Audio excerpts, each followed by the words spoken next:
Senja thumjagi thouwong phongdokluba Cachar ki oza ama sina phangli.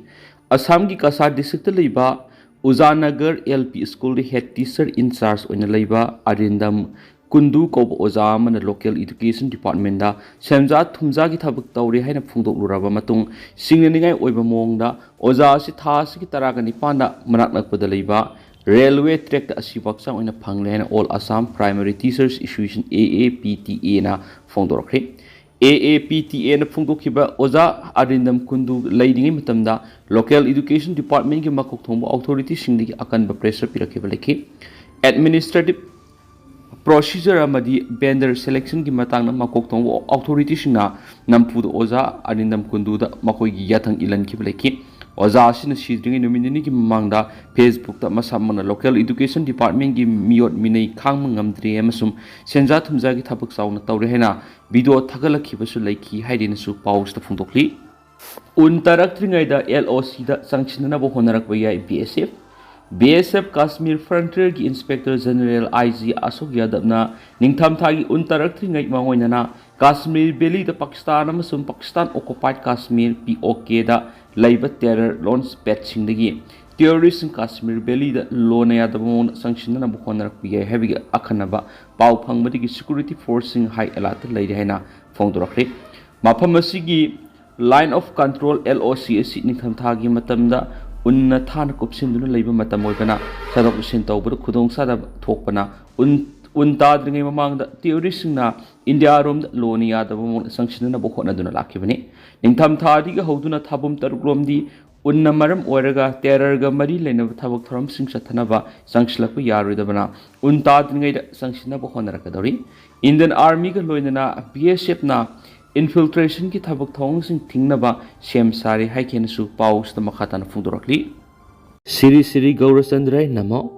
Purbasaram da khoi punamak leminaramba INA moirang da suk matam sangna thaupubiramba Sri Mairemam Kamal Singhana taibang sintha loireduna nungsirabi imung manung sagai nati amadi marup mapang khwai punamak pu thadoklamlaga haukiba September gi ang 18 English ngani ga kungamanga langwan gi kungani pani pan ba irai numita guru gi kripa dagi base onduna Sri Krishna Saitena Niladas haib nam phangjaduna Brindaban prapti oikhre lakliba October gi tang ama English ngani ga kungamanga mera gi mapani pan ba himjaga sanumita srada din thokle numit asida laikhidrabagi atama santi gi dam ngamjaba hairang lairang khradang hari sankritan galoina Siri Gauranga Mahaprabhu gi saranda kasagadawri upalaksya sida Brahman Vaishnav ahalaman amadi marup mapang khwai khibingna matam sana lengbirakuna harinam sravan tawbiranaba paujanjari thauram pareng nungthil pung 12 makhai sankritan hoba layoi khraba ipa ipung ga tinabiramba loinabiramba aikoina di sakhangja haudraba mipung khudimangna laikhidabagi paujala sibu thingna birabadi mahaki aroiba mathau mangam pangthokpa sida leimana matang oirabasu katpiduna saruk yaba lakpiyu haina imung manunggi miyoi singi makai digi paujanjari ba imung manung sing mapham Mairembam Laikai Moirang thauram tokpham Mairembam Laikai mandap Moirang Russia na Ukraine gi nongpok thangba khungang ahum loksinba ngamle haina claim tarokli Ukraine gi nongpok thangba saruk tala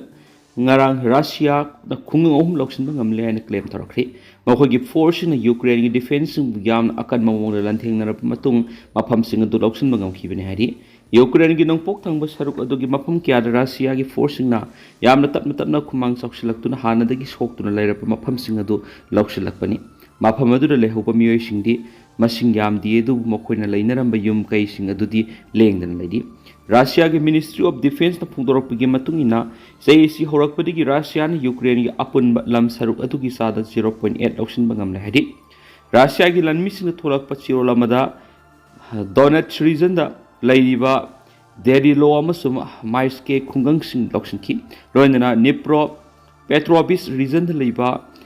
khungang adusu Ukraine gi Russia gi lanmi sing munduna loksin bangam ki Ukraine gi maikai digi phongdorakpada ngarang nomidang Russia gi maikai digi satharakhi laptop attack aduna Kherson gi khanongpok thangba mapham singda miyoi ama harki loinana taragani thuna aso apanaki eti aduna yomlona badalaiba Odessa region gi railways ki sarukya amasu akai toitponki haujausuki oinana kalani gi marakta ceasefire gi wapham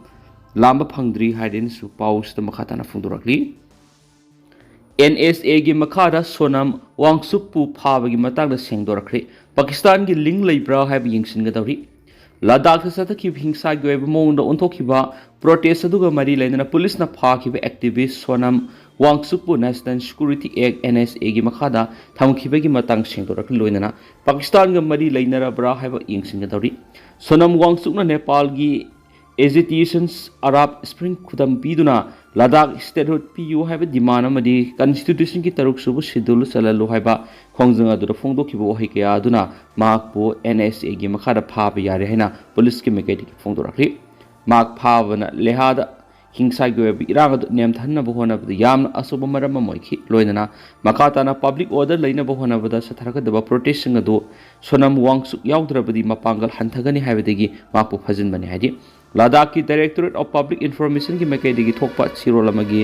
ꯃꯇꯨꯡ ꯏꯟꯅ ꯃꯐꯝ ꯑꯗꯨꯒꯤ security ꯑꯃꯗꯤ public order ꯂꯣꯏꯅꯅ ꯏꯪ ꯇꯞꯄ ꯂꯩꯍꯟꯕꯒꯤ ꯊꯕꯛ ꯊꯧꯔꯝꯁꯤꯡꯗ ꯀꯥꯡꯂꯨꯞꯁꯤꯡ ꯑꯗꯨꯒꯤ ꯃꯔꯛꯇ ꯁꯣꯅꯝ ꯋꯥꯡꯁꯨꯛꯅ ꯂꯧꯈꯠꯂꯛꯂꯤꯕ ꯈꯣꯡꯊꯥꯡꯁꯤꯡ ꯑꯁꯤꯅ ꯆꯥꯎꯅ ꯑꯄꯟꯕ ꯄꯤꯗꯨꯅ ꯃꯍꯥꯛꯄꯨ NSAꯒꯤ ꯃꯈꯥꯗ ꯉꯔꯥꯡ ꯐꯥꯈꯤꯕꯅꯤ꯫ ꯍꯤꯡꯁꯥꯒꯤ ꯑꯣꯏꯕ ꯄ꯭ꯔꯣꯇꯦꯁ ꯑꯗꯨꯅ ꯃꯤꯑꯣꯏ 9 ꯁꯤꯈꯤꯕꯒ ꯂꯣꯏꯅꯅ ꯑꯇꯣꯞꯄ 30 ꯑꯃꯅ ꯑꯁꯣꯛ ꯑꯄꯟ ꯅꯪꯈꯤꯕꯅꯤ꯫ ꯃꯍꯥꯛꯄꯨ ꯂꯦꯍꯥꯗꯒꯤ ꯄꯨꯔꯒ ꯔꯥꯖꯁꯊꯥꯟꯒꯤ ꯖꯣꯙꯄꯨꯔ ꯀꯩꯁꯨꯝꯁꯪꯗ ꯊꯝꯈ꯭ꯔꯦ ꯍꯥꯏꯔꯤ꯫ ꯃꯔꯛ ꯑꯁꯤꯗ ꯂꯗꯥꯈꯀꯤ ꯗꯥꯏꯔꯦꯛꯇꯔ ꯖꯦꯅꯔꯦꯜ ꯑꯣꯐ ꯄꯨꯂꯤꯁ ꯖꯝꯋꯥꯜꯅ ꯐꯣꯡꯗꯣꯛꯈꯤꯕ ꯄꯥꯀꯤꯁꯇꯥꯟꯒꯤ PIO ꯑꯃ ꯍꯟꯗꯛ ꯐꯥꯕ ꯉꯝꯈꯤ꯫ ꯍꯥꯏꯔꯤꯕ ꯃꯤꯑꯣꯏ ꯑꯗꯨꯒ ꯋꯥꯡꯁꯨꯛꯀ ꯄꯥꯎ ꯇꯣꯏꯅ ꯐꯥꯎꯅꯔꯝꯈꯤ ꯍꯥꯏꯅ ꯉꯁꯤ ꯂꯦꯍꯥꯗ ꯄꯥꯡꯊꯣꯛꯄ ꯄꯥꯎꯒꯤ ꯃꯤꯐꯝ ꯑꯃꯗ ꯖꯝꯋꯥꯜꯅ ꯐꯣꯡꯗꯣꯛꯈꯤ ꯍꯥꯏꯅꯁꯨ ꯄꯥꯎ ꯑꯁꯤꯗ ꯃꯈꯥ ꯇꯥꯔꯤ꯫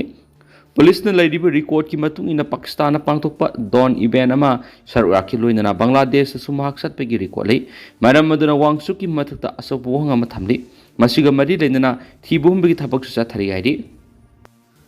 ꯀꯨꯀꯤꯖꯧ ꯀꯥꯎꯟꯁꯤꯜꯅ ꯉꯁꯤ ꯁꯦꯞꯇꯦꯝꯕꯔꯒꯤ ꯇꯥꯡ 29, ꯏꯪ 2015ꯗ ꯊꯥꯗꯣꯔꯛꯄ ꯄ꯭ꯔꯦꯁ ꯅꯣꯠ ꯑꯃꯗ NIAꯅ ꯊꯥꯡꯃꯩꯕꯟ ꯃꯥꯇꯦ ꯊꯥꯗꯣꯔꯛꯄ ꯔꯤꯂꯤꯁ ꯇꯧꯔꯛꯄ ꯑꯁꯤ ꯀꯨꯀꯤꯖꯧ ꯄꯤꯄꯜꯁꯤꯡꯗ ꯂꯥꯟꯅ ꯐ꯭ꯔꯦꯃꯤꯡ ꯇꯧꯕꯁꯤꯡ ꯑꯗꯨ ꯄ꯭ꯔꯨꯞ ꯇꯧꯔꯕꯅꯤ ꯍꯥꯏꯕ ꯋꯥꯐꯝ ꯌꯥꯎꯅ ꯀꯨꯀꯤꯖꯧ ꯀꯥꯎꯟꯁꯤꯜ ꯊꯥꯗꯣꯔꯛꯄ ꯋꯥꯐꯝ ꯑꯃꯗ ꯐꯣꯡꯗꯣꯛꯂꯤ꯫ ꯍꯥꯏꯔꯤꯕꯁꯤ ꯀꯛꯄ ꯌꯥꯔꯔꯣꯏꯗꯕ ꯄ꯭ꯔꯨꯞ ꯑꯃꯅꯤ ꯍꯥꯏꯕꯒ ꯂꯣꯏꯅꯅ ꯅꯦꯁꯅꯦꯜ ꯏꯟꯚꯦꯁꯇꯤꯒꯦꯁꯟ ꯑꯦꯖꯦꯟꯁꯤꯅ ꯊꯥꯡꯃꯩꯕꯟ ꯃꯥꯇꯦꯕꯨ ꯕꯦꯜꯗ ꯔꯤꯂꯤꯁ ꯇꯧꯔꯛꯄ ꯑꯁꯤꯅ ꯃꯈꯣꯏꯗ ꯑꯔꯥꯟꯕ ꯐ꯭ꯔꯦꯝ ꯑꯃꯁꯨꯡ ꯂꯥꯟꯅ ꯕꯤꯂꯤꯐꯥꯏ ꯇꯧꯔꯦ ꯍꯥꯏꯕꯗꯨ ꯇꯥꯛꯆꯔꯕꯅꯤ ꯍꯥꯏꯕ ꯋꯥꯐꯝ ꯌꯥꯎꯅ ꯐꯣꯡꯗꯣꯔꯛꯂꯤ꯫ ꯑꯗꯨꯒ ꯀꯣꯔꯠꯅ ꯄ꯭ꯔꯥꯏꯃ ꯐꯦꯁꯤ ꯏꯚꯤꯗꯦꯟꯁ ꯂꯩꯇ꯭ꯔꯦ ꯍꯥꯏꯕꯒꯤ ꯃꯥꯇꯦ ꯑꯁꯤ ꯔꯤꯂꯤꯁ ꯇꯧꯔꯛꯈꯤꯕꯅꯤ ꯍꯥꯏꯔꯤ꯫ ꯑꯁꯦꯡꯕꯗ ꯍꯥꯏꯔꯤꯕ ꯐꯦꯕ꯭ꯔꯤꯀꯦꯇꯦꯗ ꯑꯣꯏꯔꯕ ꯀꯦꯁꯦꯁ ꯑꯁꯤ ꯕꯥꯏꯁ ꯑꯣꯏꯕ ꯃꯅꯤꯄꯨꯔ ꯄꯨꯂꯤꯁꯀ ꯆꯤꯐ ꯃꯤꯅꯤꯁꯇꯔ N. ꯕꯤꯔꯦꯟ ꯁꯤꯡꯍꯒꯅ ꯄꯨꯜꯂꯀꯥꯟꯗ ꯀꯣꯂꯤꯖꯟ ꯇꯧꯔꯒ ꯍꯥꯏꯔꯤꯕ ꯀꯦꯁ ꯑꯁꯤ ꯃꯅꯤꯄꯨꯂꯦꯇꯦꯗ ꯇꯧꯕꯅꯤ ꯍꯥꯏꯕ ꯋꯥꯐꯝ ꯌꯥꯎꯅ ꯑꯗꯨꯒ NIAꯗ ꯁꯤꯟꯅꯈꯤꯕꯅꯤ ꯍꯥꯏꯕ ꯋꯥꯐꯝ ꯄꯜꯂꯤ꯫ ꯂꯣꯏꯅꯅ ꯑꯔꯥꯝꯕꯥꯏ ꯇꯦꯡꯒꯣꯜꯒꯤ ꯂꯨꯆꯤꯡ ꯄꯨꯔꯦꯜ ꯑꯣꯏꯔꯤꯕ ꯀꯨꯔꯣꯉꯥꯟꯕ ꯈꯨꯃꯟ ꯑꯃꯁꯨꯡ ꯗꯦꯕꯤꯗ ꯍꯦꯛ ꯑꯃꯁꯨꯡ ꯑꯇꯣꯞꯄ ꯀꯌꯥ ꯑꯃꯁꯨ ꯃꯈꯣꯏꯅ ꯃꯔꯥꯜ ꯀꯌꯥ ꯁꯤꯖꯤꯟꯅꯗꯨꯅ ꯋꯥꯐꯝ ꯀꯌꯥ ꯐꯣꯡꯗꯣꯛꯄꯒ ꯂꯣꯏꯅꯅ ꯀꯨꯀꯤꯖꯧ ꯄ꯭ꯔꯖꯥꯒꯤ ꯃꯈꯣꯏꯒꯤ ꯗꯤꯒꯅꯤꯇꯤ, ꯁꯦꯀ꯭ꯌꯨꯔꯤꯇꯤ ꯑꯃꯁꯨꯡ ꯔꯥꯏꯠꯁꯤꯡꯗ ꯗꯥꯏꯔꯦꯛ ꯑꯦꯁꯣꯜ ꯇꯧꯔꯦ ꯍꯥꯏꯕ ꯋꯥꯐꯝ ꯌꯥꯎꯅ ꯋꯥꯐꯝ ꯀꯌꯥ ꯐꯣꯡꯗꯣꯛꯄꯒ ꯃꯔꯥꯜ ꯀꯌꯥꯁꯨ ꯁꯤꯔꯛꯂꯤ꯫ ꯍꯥꯏꯔꯤꯕ ꯃꯈꯣꯏꯅ ꯊꯥꯗꯣꯔꯛꯂꯤꯕ ꯄ꯭ꯔꯦꯁ ꯅꯣꯠ ꯑꯁꯤꯗ ꯁꯦꯀ꯭ꯔꯦꯇꯔꯤ ꯏꯟꯐꯣꯔꯃꯦꯁꯟ ꯑꯦꯟड ꯄꯕ꯭ꯂꯤꯁꯤꯇꯤ ꯀꯨꯀꯤꯖꯧ ꯀꯥꯎꯟꯁꯤꯜ KJCꯒꯤ ꯒꯤꯟꯖꯥ ꯕꯣꯜꯁꯣꯡꯅꯁꯨ ꯈꯨꯌꯦꯛ ꯄꯤꯗꯨꯅ ꯊꯥꯗꯣꯔꯛꯂꯤ꯫